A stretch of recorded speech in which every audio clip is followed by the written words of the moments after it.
Oke, baik lagi di Bentok. Dari nongkrong Sampai Deep Talk. bersama gue Bruno. Dan gue Cukai. Dan sekarang kita kedatangan kawan lama kita juga Oh, nih. iya nih. Ibu Lia Ibu Lia. Toriana. Oke. Yang sekarang konsen dan fokus di pendidikan dan NGO, bro. NGO. Ya. NGO apa sih, Kai? Kalau pengen tahu sih, ya tanya langsung aja lah. Oke. Lia. Apa kabar nih Ibu Lia nih? Baik. Oke, Alhamdulillah. siap. Bruno, Cukai, apa kabar? Alhamdulillah kita Alhamdulillah, baik-baik sehat. saja. Oke. Gimana, Bu? Kesehariannya apa nih sekarang nih? Kesehariannya, Iya. apa ya, perempuan kerja gitu ya. Wanita karir berarti. Working mom.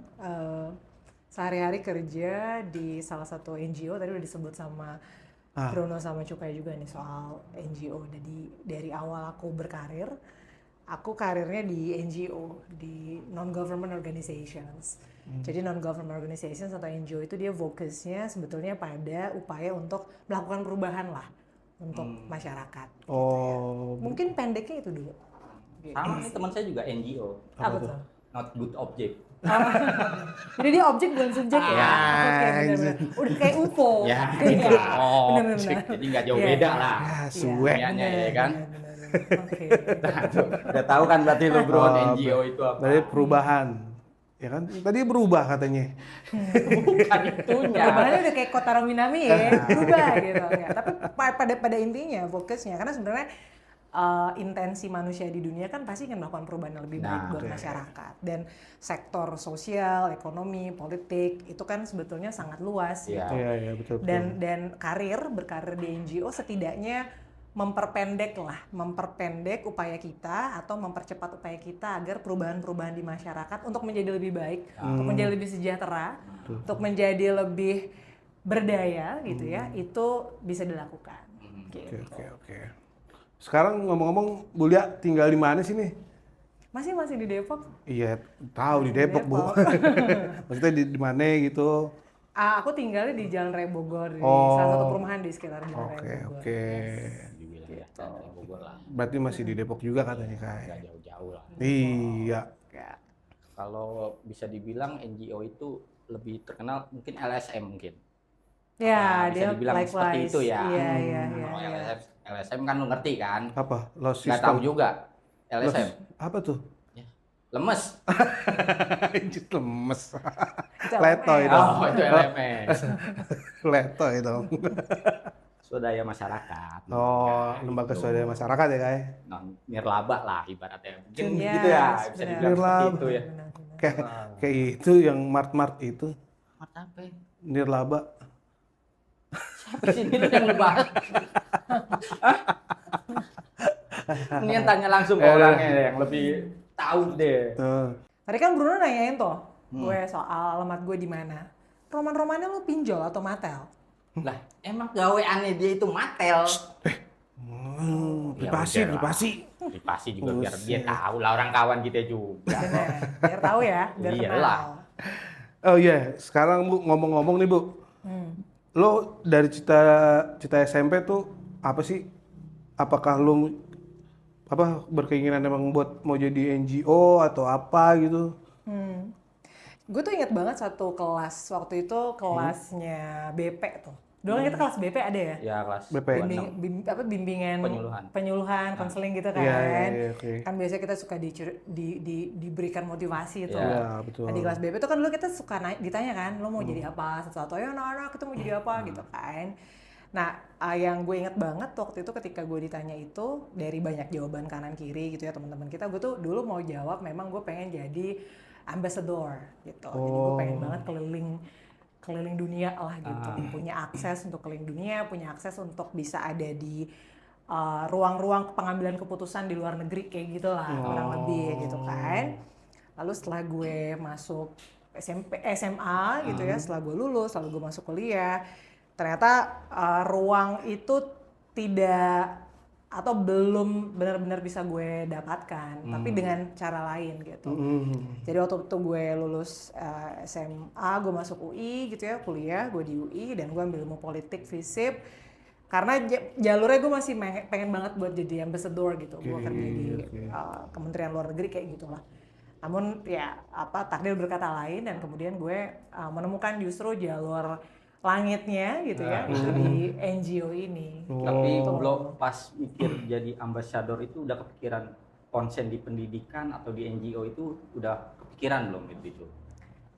Kepikirannya lebih kepada gue harus atau bukan harus, gue ingin menjadi perempuan yang memberikan pengaruh kepada proses politik apapun gitu ya.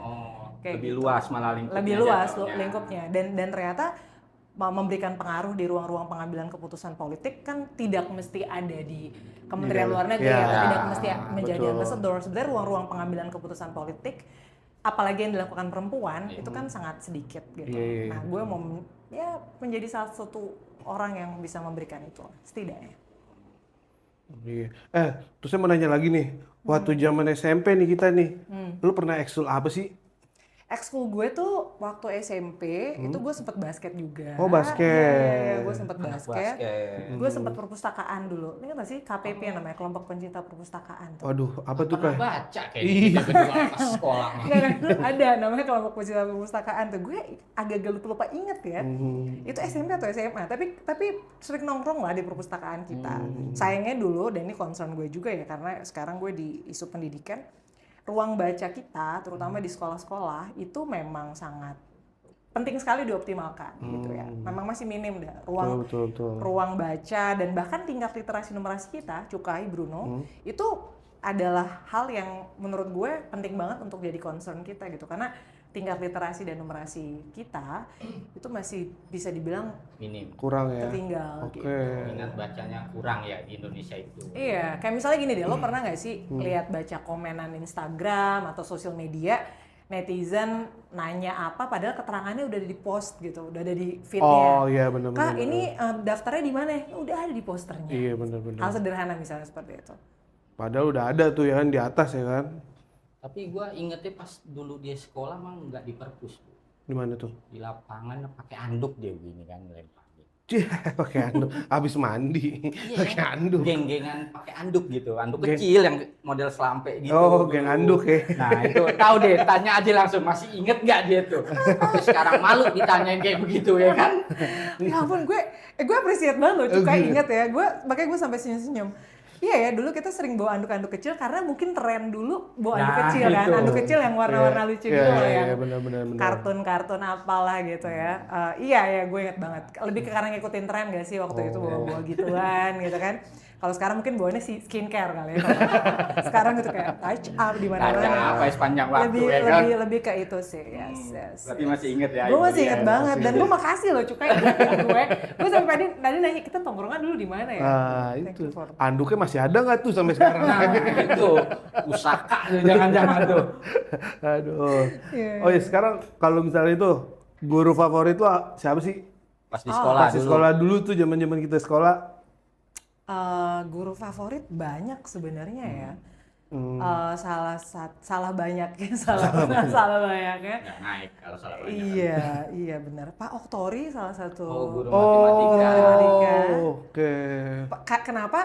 Bukan berarti kemudian gue suka matematika. Nah, Iya, bahkan benar. salah satu subjek yang sangat tidak gue sukai adalah matematika. Sebetulnya. Ih kok sama Dan, ya? Iya sama. Mungkin karena gue juga bukan orang hitung-hitungan ya. Ih sama kita sampai diusir ya guys.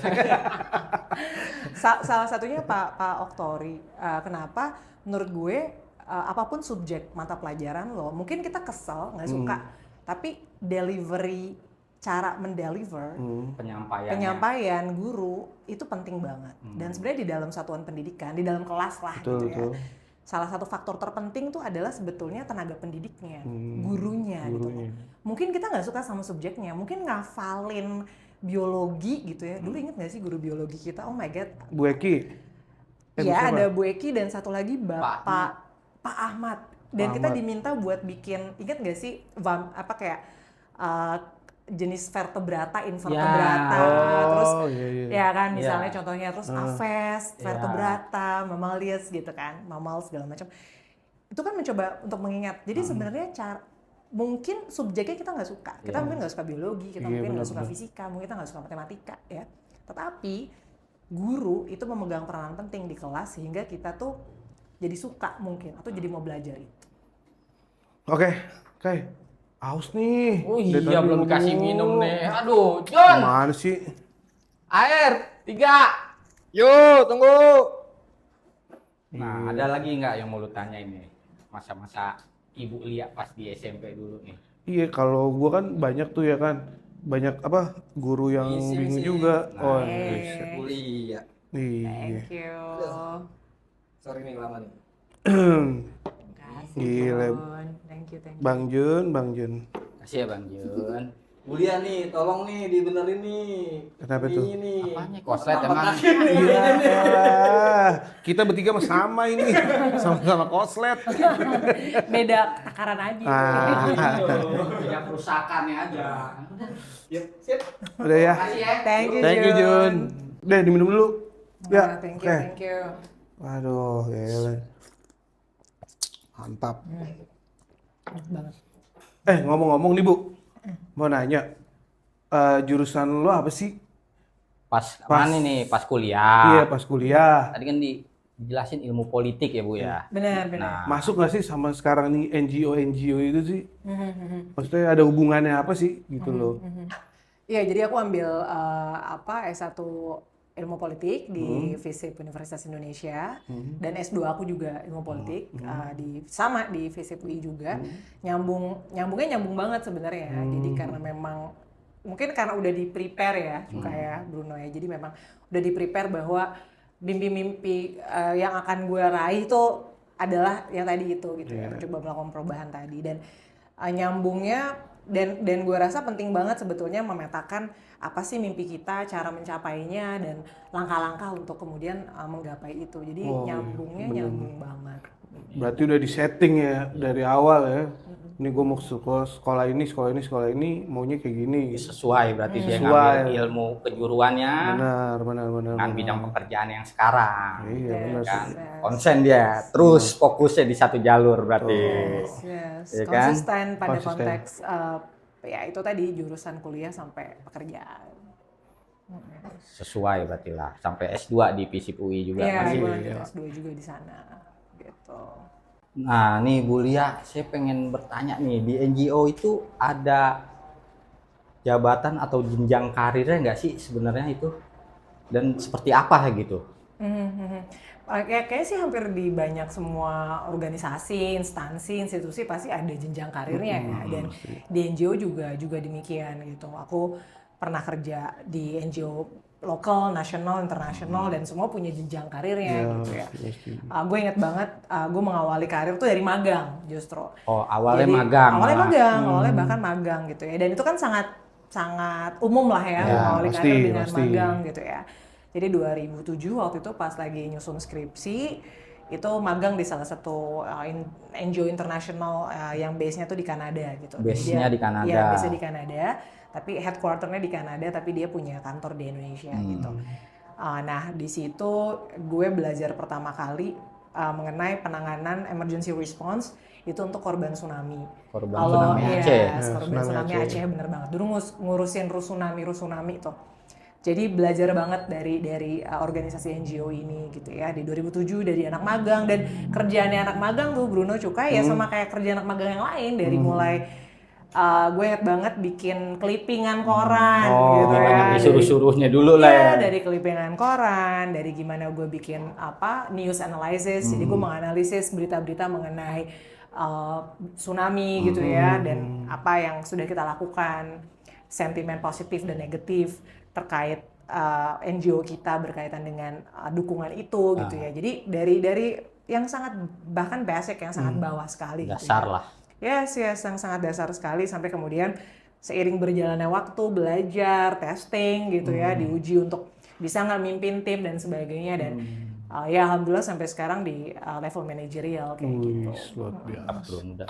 Kalau untuk perkembangan NGO saat ini gimana sih, Li? Iya, ini pertanyaan menarik banget sebenarnya Bruno karena dinamika NGO itu sebenarnya nggak lepas dari bagaimana dinamika global gitu ya. Seperti misalnya Januari Februari lalu kalau misalnya kita ngikutin berita internasional salah satu G2G organization which is USAID itu kan di-cut abis-abisan Ya, sama Presiden betul, Trump kan, betul. dan itu salah satu juga sebenarnya dinamika development gitu ya, dinamika isu pembangunan di nggak cuma di Indonesia tapi Global. di Di global. dan dampaknya itu luar biasa gitu. Bahkan beberapa kawan kita, beberapa kawan gue juga gitu yang bekerja di USAID misalnya atau mengerjakan proyek-proyek pembangunan USAID itu benar-benar langsung di-cut tuh. Tanpa babi bu gitu loh, tanpa babi langsung di-cut. Sebegitu besarnya sebenarnya dampak dari keputusan-keputusan, kebijakan-kebijakan politik satu negara gitu ya, atau dalam hal ini negara dikdaya seperti dikuasa. US, correct gitu ya, seperti US itu berdampak terhadap dinamika pembangunan ekonomi sosial di satu negara dan bahkan mungkin banyak negara. Global jatuhnya malah pengaruh. Bahkan global kayak misalnya contohnya sektor kesehatan ya. Sektor kesehatan tuh salah satu yang mendapatkan sebetulnya banyak sekali suntikan dana dari US Iya. lewat USAID itu tadi gitu ya, dan ternyata upaya-upaya kita untuk melakukan tadi perbaikan, perubahan gitu ya, pembangunan kesehatan yang jauh lebih baik itu juga terkendala dengan adanya dinamika pemutusan USAID besar-besaran di tingkat global ini gitu. Tersendat berarti ya. Iya, sangat-sangat besar karena kalau di amanat undang-undang nih ya, kalau gue boleh sedikit serius nih ya, di amanat undang-undang sendiri kan kita tahu bahwa salah satunya misalnya mencerdaskan kehidupan bangsa Ya. dalam konteks pendidikan. Dan amanat undang-undang kan bagaimanapun juga dijalankan oleh penyelenggara negara, penyelenggara negara. Tapi kan negara juga nggak bisa ngerjain sendirian. Ya, Ya nggak sih? bantuan. Butuh bantuan, entah itu swasta, entah itu akademisi, Iya. entah itu NGO gitu ya, entah itu bahkan media seperti ini kan, podcast-podcast seperti ini kan upaya untuk kita terus mengamplify gitu bahwa membuat negara atau membuat tempat yang kita tinggal itu lebih baik tuh sebetulnya kepentingan dan harusnya dilakukan semua orang. Semua orang. Betul. Nyangkut orang banyak kan bersama gitu. Benar. Bu Lia, saya mau nanya nih, apa sih benefit yang lo dapetin nih setelah lo kerja di NGO? Apa tuh? Banyak banget ya Bruno ya, dan gue kayaknya harus bersyukur sih sama kesempatan-kesempatan yang ada. Tadi kan kayak gue cerita, gue tuh punya cita-cita buat jadi ambassador gitu Ambassador. kan, dimana gitu kan ya. Nah, intinya sih pengen keliling dunia gitu ya, keliling dunia dibayarin orang. Kan, Enak banget, Kai. Enak banget kan. Pengennya kan keliling dunia cuma-cuma gitu kan. Bener banget, cita-cita semua manusia. Nah. Kan? Nah, dan di NGO syukurnya selain network, kesempatan gue bisa sekolah lagi, kesempatan gue belajar lagi, kesempatan gue untuk mengkapasitasi diri untuk lebih lagi, salah satunya juga gue bisa keliling dunia gitu.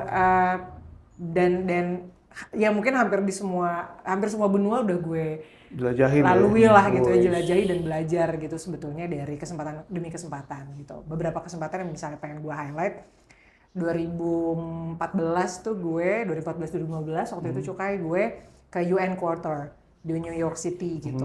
Gue menyaksikan UNGA, United Nations General Affairs Meeting, itu langsung depan, ya beberapa layer ke depan, di situ ada Barack Obama, di situ ada Presiden Meksiko saat itu. Waktu itu presidennya Susilo Bambang Yudhoyono gitu ya. Oh, masih zaman SBY Benar banget, 2014. 2014. Dan itu kesempatan yang juga sangat luar biasa berharga gitu ya, bertemu dengan Iyalah. Pasti. perwakilan Orang-orang penting negara-negara dan mempelajari sebetulnya belajar seperti apa sih keputusan politik diambil. Terus kesempatan lain misalnya gue ikut short course di Europe gitu, di beberapa negara di Eropa, dan mempelajari bagaimana sih persoalan-persoalan politiknya mereka dan bagaimana mereka menangani itu gitu.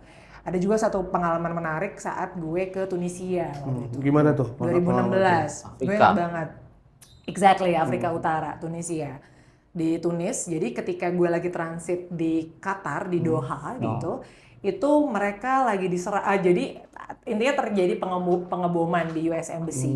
US Di Embassy-nya. Tunis, di US Embassy di Tunis. Dan saat itu memang kita tahu Middle East, negara-negara MENA, Timur Middle Tengah. East and North Africa gitu ya, Timur Tengah dan Afrika Utara itu lagi lumayan tuh Ya. instability, Masih tegang. benar-benar lagi instabilitas politiknya lagi tinggi saat itu. Dan ketika gue lagi perjalanan transit itu terjadi pengeboman di depan US Embassy, dan pilihannya adalah kita lanjut karena tetap jalanin mission kan untuk ke sana. Waktu itu gue ketemu sama salah satu agenda pertemuannya tuh ketemu sama KPK-nya Tunisia. Jadi ketemu sama Corruption Eradication Commission-nya mereka untuk mempelajari kayak apa sih korupsi diselesaikan di negara Tunisia kayak gitu. kita tetap lanjut gitu ya. Oke, kita tetap berangkat ke sana. Nah, di sana tuh lagi ada curfew. Jadi jam malam. Oh. Dan untuk pertama kalinya Bruno, gue ngelihat dengan mata kepala gue, oh curfew tuh kayak gini. Kan selama ini mungkin kita kalau ngeliat curfew di tayangan-tayangan berita, di situasi negara dengan konflik Betul, misalnya yang sangat, betul. itu kan Mencekam banget gitu mencekam ya. sekali begitu, dan mungkin nggak semencekam itu meskipun tetap terjadi ketegangan gitu ya di pusat kota, terutama di Tunis. Jadi curfew itu aturannya adalah di atas, lo intinya harus balik lagi ke rumah di bawah jam 9 malam.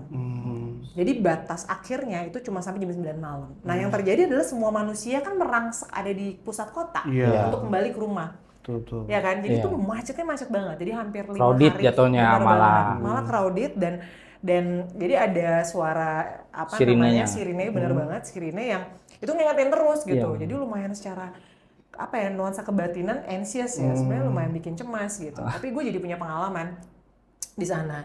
Nah, di hari ketiga, hari keempat gue memberanikan diri tuh Cukai Bruno untuk keluar. Maksudnya keluar tuh sama teman-teman yang lain juga, kayak cari makan apa segala macam. Tapi ternyata gue mempelajari bagaimana orang-orang di Middle East gitu ya, di North Africa terutama di Tunisia saat itu berdamai dengan ketakutan dan kecemasan itu. Jadi mereka tetap nongkrong. Seperti biasa aja. Seperti biasa, tapi senyap gitu.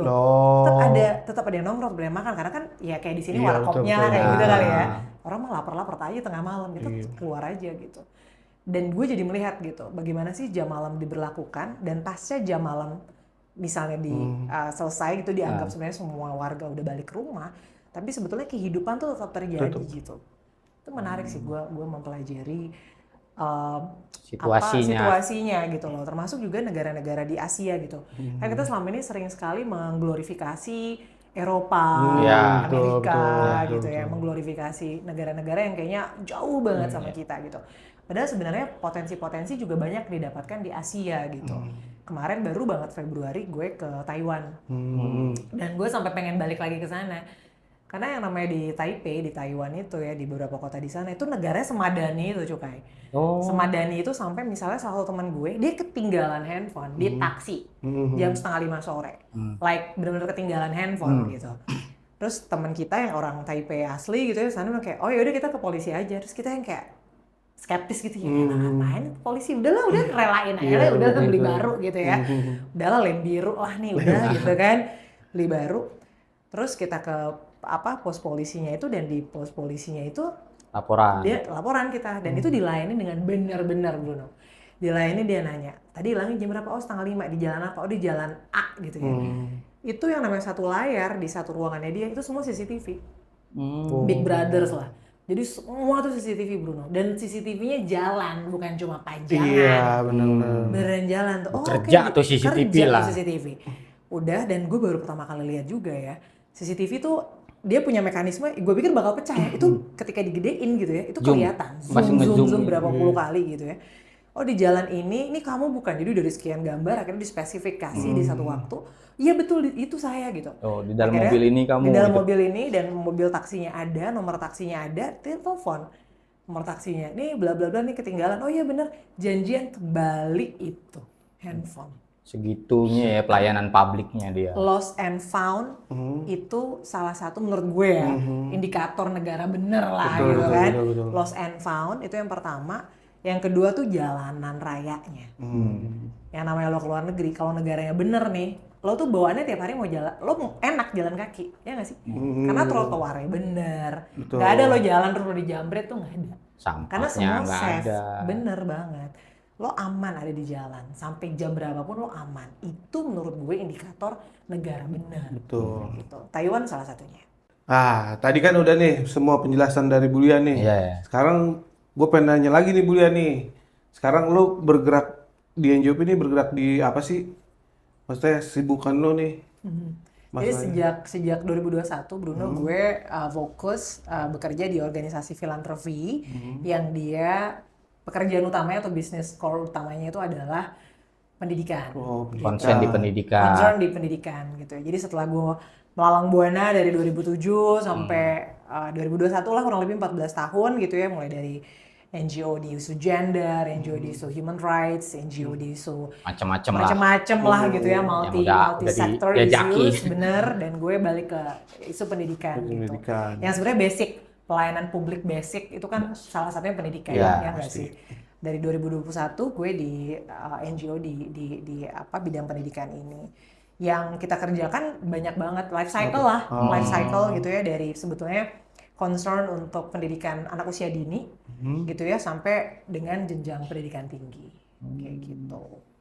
Mencakup segala pendidikan berarti, dari yang dasar banget nih usia dini sampai tingkat tinggi malah ya Bu ya. Betul banget. Dan fokus utamanya sebetulnya, pekerjaan utamanya sebetulnya meningkatkan kualitas pembelajaran gitu.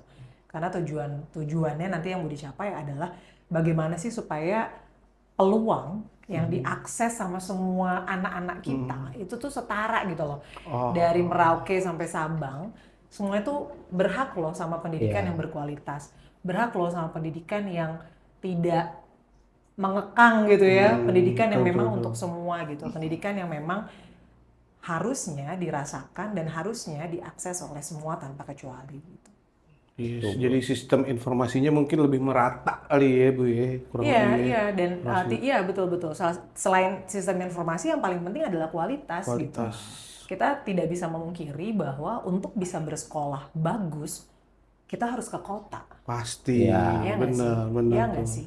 Sementara tidak semua orang tua, tidak semua rumah tangga itu bisa menyekolahkan anak mereka. Betul. Gue rasa kita lah ya, generasi kita gitu cukup, atau misalnya gue secara pribadi gue cukup beruntung. I mean I have to say gue privilege enough gitu bisa mengakses sekolah yang ada di Depok misalnya. Depok aja dulu yang cuma mungkin 30-20 menit sampai Jakarta gitu. Akses informasi kita besar banget gitu ya. Tapi mungkin tidak dengan adik-adik kita, anak-anak kita yang ada di perbatasan misalnya. Yang bahkan mau akses internet aja susah banget. Akses buku aja susah banget. Akses guru yang bagus kayak Pak Oktori misalnya. Itu susah banget. Bahkan akses pertemanan untuk kita saling mendiskusikan. Gue mengalami kesulitan. Bahkan sesederhana akses listrik aja gitu ya. Kan kita masih banyak menemukan daerah-daerah yang belum masuk listrik yang ya. belum masuk listrik gitu, yang itu kan membatasi juga mereka buat belajar. Nah nih Bu Lia, kan tadi Ibu bilang dari Sabang sampai Merauke nih. Apa aja sih yang Ibu lakuin tuh gitu? Detailnya kayak gimana sih? Iya, jadi fokus kerja di tempat gue bekerja sekarang sebetulnya tidak mencakup seluruh provinsi ya, karena kita pasti punya keterbatasan. Karena tetap duty barrier-nya tuh di negara, ada di negara, pusat tetap, pemerintah gitu lah. ya. Benar, harus negara yang melakukan itu. Kita nih fasilitator aja lah, kita katalisator aja lah, mempermudah cara gitu ya. Nah, di pekerjaan yang saat ini gue kerjakan itu salah satunya adalah memengaruhi kebijakan. Bagaimana kebijakan pendidikan kita, Bruno, bagaimana kebijakan pendidikan yang diimplementasikan itu setara, merata, dan bisa diakses oleh semua anak-anak dan generasi kita. Salah satunya misalnya contohnya gue dan tim itu mengadvokasi rancangan undang-undang sistem pendidikan nasional. Jadi saat ini nih di DPR Komisi 10 DPR RI itu sedang menggodok revisi rancangan undang-undang Sikdiknas. Jadi ada satu undang-undang kita, undang-undang sistem pendidikan nasional, itu usianya udah 20 tahun. Udah gitu. terlalu lama ya. Udah terlalu lama nih dari udah 20 tahun. Nah, ini perlu kita lihat lagi nih, perlu kita cek lagi masih relevan nggak sih undang-undang sistem pendidikan nasional kita. Nah, itu salah satunya. Karena bagaimanapun juga payung hukum kebijakan agar implementasinya jalan, ya pasti berangkatnya dari bagaimana kebijakan dihasilkan. Salah satunya yang gue lakukan dari sekian lah yang banyak gue lakukan dengan tim gue adalah itu. Wah, berarti lu sering kontak sama pemerintahan dong Bu ya? Ya itu salah satu benefit juga tuh Bruno. Tadi kayak pertanyaan lo apa sih benefitnya? Gue kenal sama banyak orang, mempelajari sebetulnya seperti apa sih sistem bekerja salah satunya pemerintah, ya kan? Dan kalau kita ke daerah-daerah, baik itu provinsi, distrik, kabupaten, kota gitu ya, gue jadi belajar dan tahu juga, kenal juga mereka. Dan dinas-dinas atau OPD yang biasanya kita berhubungan tuh pasti dinas pendidikan. Ya, udah pasti dinas pendidikan. Karena konsennya di situ. Benar, karena end to end tuh yang ngerjain mereka. Nah, selain dinas pendidikan, gue juga ngobrol sama Bapeda. Oh, Bapeda. Bapeda provinsi, Badan Pengaruh. Rencana Pembangunan Daerah. Kenapa? Oh. Karena apapun perencanaan pembangunan, salah satunya mengenai pendidikan, itu dirumuskan dan direncanakan dan dibahas sebetulnya di Bapeda. Bapeda. Baik itu di level provinsi maupun itu di level distrik, kota, atau kabupaten gitu. Nah, selain itu juga ke Dinas DP3KB misalnya, Dinas Pemberdayaan Perempuan dan Perlindungan Anak. Kenapa? Karena salah satu hak yang harus dipenuhi, hak anak itu kan hak pendidikan. Iya, pasti. Namun kita tahu 3 dosa besar pendidikan, tahu nggak apa aja 3 Apa dosa tuh? pendidikan? Nih gue inget-ingetin lagi nih, jangan dulu kita pelakunya nih. Aduh, jangan dong. Bisa Jangan. jadi. Bisa jadi. 3 dosa besar pendidikan itu pertama adalah bullying. Oh, Bully. oke. Satu bullying. Pasti. Ya kan? Ya kan? Pengakuan dosa ini kalau perlu di sini kan. Satu bullying, kedua itu adalah intoleransi. Oh ya, intoleransi. Lalu yang ketiga itu adalah kekerasan atau pelecehan seksual yang terjadi di sekolah. Ini 3 dosa besar pendidikan. sebetulnya. Kenapa gua highlight ini? Kenapa ini penting gitu ya? Karena tadi sekali lagi menciptakan ruang yang aman buat anak. Betul. Kita kan nitipin anak kita ya ke sekolah ya. Benar. 6-7 jam gitu atau mungkin kurang dari itu. Terus tiba-tiba pulang dia nangis sama Nangis. kita. Tadi aku diisengin, Bully. tadi aku dibully, tadi aku di apa. Nah, itu juga salah satu hal yang perlu kita eliminir Iya, lah, betul, sama-sama betul, perlu kita betul, hapuskan juga gitu. Tuh, bro. Dosanya 3 tuh pernah semua kayaknya lu. Anjay. Kagak kayak gue mah. Tapi lebih yang ketiga kayaknya lu. Serem banget. 3 bulan dong. Jangan dong. Janganlah. Ngaco nih lo. Goalsnya apa sih nih Bu di dunia NGO ini? Bisa jelasin nggak nih gimana? Kalau di isu pendidikan yang pasti goalsnya tadi ya, kita terus berusaha, berupaya menciptakan kesetaraan peluang bagi seluruh anak Indonesia tanpa terkecuali, tidak ada satupun yang tertinggal, bahwa semua berhak atas pendidikan yang layak, Layak. pendidikan yang berkualitas dan pendidikan yang aman gitu. Semuanya untuk anak-anak kita, Iya, nggak buat siapapun selain buat anak-anak kita. Karena bagaimanapun juga hari ini kita bekerja, hari ini, besok gitu ya, kan nggak cuma business as usual kan, Ya. juga ya nggak sih, nggak Betul, cuma betul. bangun pagi tidur, tapi ada upaya-upaya untuk kita menciptakan insya Allah Indonesia Lebih yang baik lebih lagi. baik, terutama di Benar. isu pendidikan. Buset. Gila ya kan. Ini tuh daging semua lo, Bro. Buset. Buset. Nggak tanpa lemak lagi kan? Iya, ya kan. Kayaknya nggak cukup dah kalau misalkan cuma satu part ya kayaknya. Nggak cukup nih kayaknya. Pembahasan masih banyak nih yang bisa kita Iya. kulik dari Ibu Lia ini. Iya, oke. Nextnya kita lanjut lagi nih. On part 2 ya kan. Oh, ada part 2-nya berarti. Ada dong. Jangan lupa like, subscribe, and comment. Yoi, komen. Nah, komen yang banyak biar terus kita kulik tentang Bu Lia nih dengan dunia NGO-nya. Oke, dari nongkrong Sampai di talk. di Bentol. Oke, sip. Terima kasih Ibu Thank Lia. you. Terima kasih thank Bu you. Lia. Oke.